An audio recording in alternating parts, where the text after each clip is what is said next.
मैं आपको दो कहानियों से बात शुरू करता हूं ताकि आप समझ सकें कि ये मुद्दा कितना महत्वपूर्ण है। एक किताब जो पिछले 15-20 साल में दुनिया की सबसे मशहूर किताबों में से एक बनी, उसका नाम सेपियंस है, आपने शायद सुना होगा। मैं हिंदी के बच्चों से कहूंगा कि थोड़ा सा पढ़ने का अभ्यास अपना बनाएं। हिंदी के समाज से मुझे गंभीर शिकायत है कि हम लोग पढ़ते कम हैं, हम लोग भावनाओं में ज़्यादा बहते हैं, पढ़ने की आदत हमें कम है।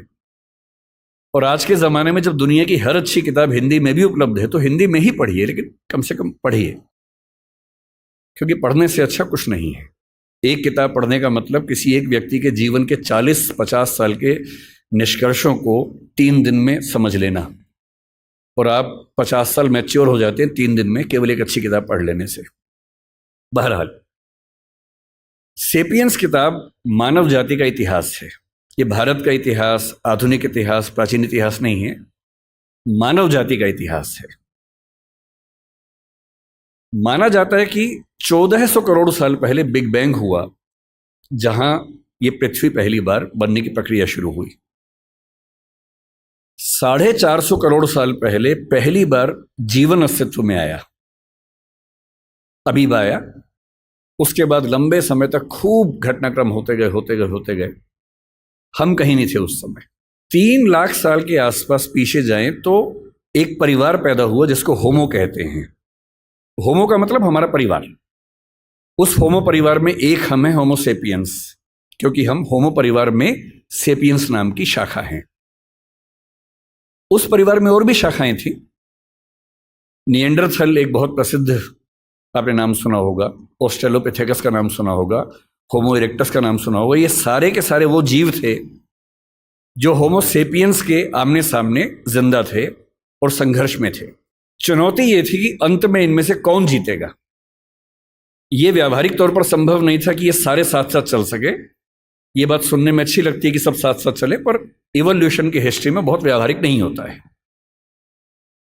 एक सवाल यह भी था कि होमो परिवार का कोई प्राणी क्या चिंपैंजी को, बंदर को, इन सबको हरा पाएगा, क्योंकि उस समय तक ये सारी स्पीशीज लगभग बराबर संघर्ष में चल रही थी। आज से 70,000 साल पहले तक ये सब यूं ही चल रहा था, और फिर एक घटना घटी। उस घटना को सेपियंस किताब के लेखक ने, जिनका नाम युवाल नोआ हरारी है, उन्होंने संज्ञानात्मक क्रांति या कॉग्निटिव रिवॉल्यूशन का नाम दिया। और ये घटना 40,000 साल तक चलती रही। और इस बात पर बड़ा गहरा विचार किया कि क्या वजह थी कि होमो सेपियंस जिंदा रहा, निएंडरथल मर गया। हम मानते हैं कि निएंडरथल वो है जो यूरोप की आज की जो स्पीशीज है उसका पूर्वज था। ऑस्ट्रेलोपिथेकस मर गया, इरेक्टस मर गया, और जितने परिवार के जंतु थे वो सब मर गए, और होमो सेपियंस इन सबसे कमजोर होने के बावजूद बच गया और इतना सफल भी हो गया। निएंडरथल के बारे में उसने लिखा कि अगर आमने सामने आ जाएं तो निएंडरथल होमो सेपियंस को मार मार के अधमरा कर सकता था, वो इतना ताकतवर था। उसके बाद भी खत्म हो गया। क्यों खत्म हो गया? और तब आता है वो सिद्धांत जो आज की इस डिस्कशन की शुरुआत का बिंदु है। होमो सेपियंस इसलिए जिंदा रहा क्योंकि उसके पास भाषा की क्षमता थी। भाषा की क्षमता बाकियों के पास भी थी, चिंपैंजी के पास भी है, बंदर के पास भी है, पर बंदरों पर खूब प्रयोग हुए। बंदर हो, अन्य स्पीशीज हो, तोता हमसे ज्यादा ध्वनियां बोल सकता है, हमसे ज्यादा। इसके बाद भी तोता सफल नहीं हो पाया क्योंकि वो उतना सोच नहीं पाता है। चिंपैंजी की भाषा, बंदर की भाषा, निएंडरथल की भाषा सीमित भाषाएं थी। वो एक आवाज में पूरा एक वाक्य बोलते थे, और ऐसे प्रयोग आज भी होते हैं। अगर आप जंगलों की आवाजें सुनेंगे तो बंदरों की एक आवाज का मतलब एक पूरा सेंटेंस होता है। जैसे एक आवाज का मतलब है कि शेर आया, जैसी एक बंदर आवाज निकालेगा सारे बंदर पेड़ पर चढ़ जाएंगे। फिर दूसरी आवाज का मतलब होगा शेर चला गया, वो सुन के सब उतर जाएंगे नीचे। भाषा वैज्ञानिकों ने वो आवाजें रिकॉर्ड कर ली, और एक बार अच्छे म्यूजिक सिस्टम से एक जंगल में जाके आवाज प्ले कर दी, शेर आया, और वो आवाज सुनते सारे बंदर पेड़ के ऊपर चढ़ गए। और फिर आपस में देख रहे किसने बोला। और 10-15 मिनट के बाद दूसरी आवाज प्ले की, शेर चला गया, सारे बंदर नीचे उतर गए। एक आवाज, एक वाक्य। इंसान की भाषा की सबसे बड़ी खूबसूरती यह है कि वो डिस्क्रीट भाषा है, विविक्त भाषा है, जिसका मतलब ये है कुछ 25-30 ध्वनियों से, 50 ध्वनियों से हम अरबों शब्द बना सकते हैं और अरबों शब्दों से खरबों वाक्य बना सकते हैं। इतनी लचीली भाषा हमारी है जिसमें किसी भी बात को कहने के 50 तरीके हमारे पास हैं और ये तरीके इस संसार में किसी और स्पीशीज के पास नहीं है। इसीलिए होमोसेपियंस बन पाया। और आज अगर हम जिंदा हैं, आज हम चिंपांजी से बेहतर हैं, गुरिल्ला से बेहतर है, बंदर से बेहतर हैं और होमो इरेक्टस से बेहतर है, निएंडरथल से बेहतर हैं, जिंदा हैं, तो इसकी मूल वजह है हमारी भाषा की क्षमता। जो चीज़ें मुफ्त में मिलती हैं उसकी कीमत हम नहीं समझते हैं। भाषा ऐसी एक चीज़ है, मुफ्त में मिल जाती है तो हमें लगता है कि ये तो ऐसे ही है। लेकिन जब आप इस नज़रिए से समझेंगे कि भाषा ही वो चीज़ है जो हमें मनुष्य बनाती है, तो शायद इस बात का महत्व ज़्यादा अच्छे से हम समझ पाएंगे। भाषा को लेकर झगड़ा जो आज के समय में है, हम आज हिंदी की बात कर रहे हैं, किसी और कोने में कोई किसी और भाषा की बात कर रहा होगा। ऐसा क्यों नहीं होता कि दुनिया में एक ही भाषा होती? ऐसा क्यों है कि भाषाएं बहुत सारी हैं?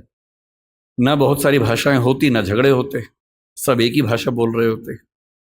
सोचने में कितना अच्छा लगता है। तो ओल्ड टेस्टामेंट में जो यहूदियों का बाइबल का हिस्सा है उसमें कहानी आती है, उसको बोलते हैं बेबीलोनिया की या बाबिल की कहानी। कहानी ये है कि एक बार ईश्वर ने, यहूदियों के ईश्वर याहवे ने, जब देखा कि मनुष्य बहुत पाप कर रहे हैं तो उसने बहुत तेज बाढ़ पैदा की। ये वही बाढ़ है जो आपने आज से 10 साल पहले एक फिल्म 2012 में देखी होगी। ये उसी बाढ़ की कहानी है। इतनी ज्यादा बाढ़ की सारी इंसानी सभ्यता नष्ट हो जाए क्योंकि ये लोग इतने पापी हैं और ईश्वर को ये लगा कि मैंने गलती कर दी इन लोगों को मनुष्य बना के, इनके तो पाप खत्म नहीं होते हैं। नाराज होकर उसने सारी सभ्यता को विनाश करने के कगार पे खड़ा कर दिया। हम भारतीय सभ्यता में प्रलय की कल्पना करते हैं, कुछ कुछ वैसी कल्पना वहां पर एक बाढ़ की कल्पना है। और तब ईश्वर को यह भी लगा कि अगर सारे खत्म हो जाएंगे तो सृष्टि बनाने का जो पर्पस था वो खत्म हो जाएगा। तो ईश्वर ने अपने एक नबी को भेजा जिनका नाम था नूह या नोआह। ये युवाल नोआह हरारी के बीच में भी जो नाम है नोआह, ये वही नोआह नाम है। और उनसे कहा कि तुम जाओ, जितनी भी स्पीशीज है उन सब की एक एक पेयर को बचा लो ताकि सभ्यता को फिर से शुरू कर सके। तो नोआह ने एक जहाज का निर्माण किया, पानी के जहाज का निर्माण किया, सारी स्पीशीज के एक एक पेयर को उस पर रखा, अपने परिवार को रखा और बाढ़ से बचा लिया। और उसके बाद नई सभ्यता शुरू हुई। और जब नई सभ्यता शुरू हुई तो बेबीलोनिया के राजा के मन में एक विचार आया कि अगर हम एक इतनी ऊंची मीनार बना लें कि किसी भी बाढ़ में हम डूबे ही नहीं तो चिंता खत्म हो जाएगी। तो बाबेल नाम के स्थान पर, बेबीलोनिया का एक स्थान था, एक टावर बनना शुरू हुआ। यह बाइबल में जेनेसिस की कहानी है। टावर बनने लगा, काफी ऊंचा बन गया। पर बनते बनते ईश्वर को यह लगा कि ये मेरी शान में गुस्ताखी हो रही है क्योंकि मैं बाढ़ ले आऊंगा उससे बचने के लिए, ये मेरे खिलाफ साजिश कर रहे हैं। तो ईश्वर ने क्या किया, एक कमाल कर दिया। उसने उस टावर पर काम करने वाले व्यक्तियों और बाकी व्यक्तियों को भाषाओं में बांट दिया ताकि वो एक दूसरे की बात ना समझ सके। और एक कहानी चलती है कि अगर आप चाहते हैं कि सारे मनुष्य एक ना हो तो उनको भाषाओं में बांट दीजिए। और उसके बाद से आज तक सारे मनुष्य आपस में झगड़ा कर रहे हैं।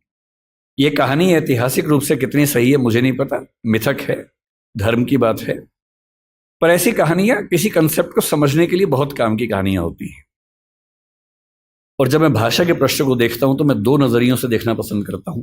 पहली बात, भाषा वो है जो हमें मनुष्य बनाती है। और इस संसार में जहां 3 ट्रिलियन या 1 ट्रिलियन स्पीशीज संघर्ष करती हैं, उनमें हमें सबसे ज्यादा मजबूत बनाती है। और दूसरा, भाषा वो संरचना है जो दुनिया को बांटती है, और क्योंकि बांटती है तो बहुत सारे संघर्षों को जन्म देती है। लोग कहते हैं कि धर्म बहुत ताकतवर है, जाति बहुत ताकतवर है। मेरी नज़रिए में भाषा सबसे ताकतवर है।